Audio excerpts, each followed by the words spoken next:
We begin this hour in the Western Cape, where another day of Cape Town commuters bearing the brunt of ongoing taxi violence is underway. Thousands of Capetonians are once again left stranded this morning. It comes as Motherbody Taxi Association, CATA and Codeta are locked in a meeting. They're trying to find some kind of amicable solution to their Mbekweni-Bellville route dispute.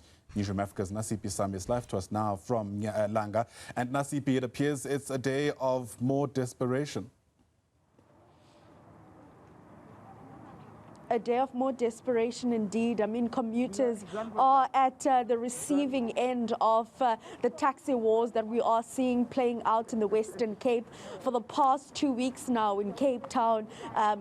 Gun violence in taxi rank, commuters also being caught in the crossfire, and that is all because of a taxi route between Bellville and Mbekweni, where CATA and Codeta have been warring over that particular route. And we do understand that the Minister of Transport, including MEC of Transport, have been locked in meetings with these mother body associations to try and resolve the matter. However, we do understand that the officials have stepped away and given the two associations room to try and figure out and resolve the matter. However, we do understand that authorities are saying that should they not reach some sort of resolution, they will be stepping in and taking very drastic steps.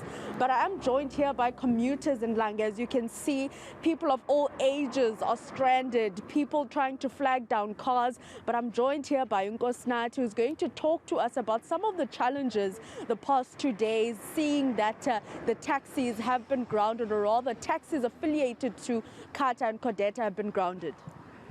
Yeah, molweni dinjani nonke apha sisami izolo sikwazile ukubana siphangele because ibhasi ifike yajika ikwazi. The bus cannot go inside, but was able to come and turn around and take us through the other road. But today seems like the driver decided not to come. Do you perhaps understand why the drivers have not been able to come in, and what communication have you received perhaps from the buses? What I heard is that the buses, the drivers are said to be doing some of them. The other routes is much better, but the other route is difficult. So now it's up to the drivers. I heard the decision is up to the drivers and the routes.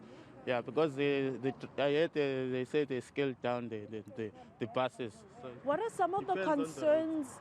What are some of the concerns that you have, Nkosinathi, as a commuter? I mean, there has been violence in the recent days. The bus drivers, as you're mentioning, are also scared for their lives and aren't coming into places like Langa. Yeah, we are also scared of our lives. The drivers as well, yeah. So I'm scared, but I'm willing sometimes to take the risk, because I saw on the other videos on WhatsApp the other driver was shot and the other people were shot in the past. So we're also scared, but yesterday I was able to ride. But we are very scared, but we are willing to take the risk, because at the end of the day we want to go to work. Thank you so much. That is Nkosinathi. Just a few of the commuters that we were standing with have ended up getting transport from where we're currently standing. Nkosinathi just, taking, or rather giving us a perspective of the commuters as to, the uncertainty, however, also risking their lives, ensuring that they do go to work. Where they're currently standing, they are hoping that a bus does come and pick them up from here to Cape Town where they work, or, a generous resident from Langa stopping and, taking in some of the commuters that have been stranded. However, driving in the community of Langa, we saw that majority of the residents from here that have been left stranded are making the way towards the train stations, where we do understand that just this past week, following, the violent and rather sporadic shootings in taxi ranks, PRASA and Metro Rail did, suspend their services. However, it seems that the situation is back on track regarding trains. And we will also be speaking to the Commissioner of Police in the province to talk about the deployment and some arrests, including the investigations following this violent taxi that we have been seeing in Cape Town. Nasiphi, thanks very much indeed. Certainly a worrying situation there. Nasiphi, live to us there from Langa in the Western Cape.